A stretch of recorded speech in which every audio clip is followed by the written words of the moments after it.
Guys, and welcome to this video. We have 18 minus 6 divided by 3. Maybe you solve this math expression like this. 18 minus 6 gives us 12, and 12 divided by 3 gives us 4. But this answer is not correct.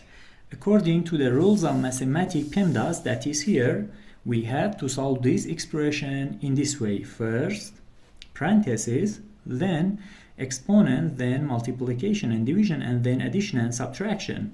According to this rule, we have one division here that we have to solve it first. So, 6 divided by 3 gives us 2. And now we had 18 minus 2, that this math expression is equals to 16. The final answer is 16.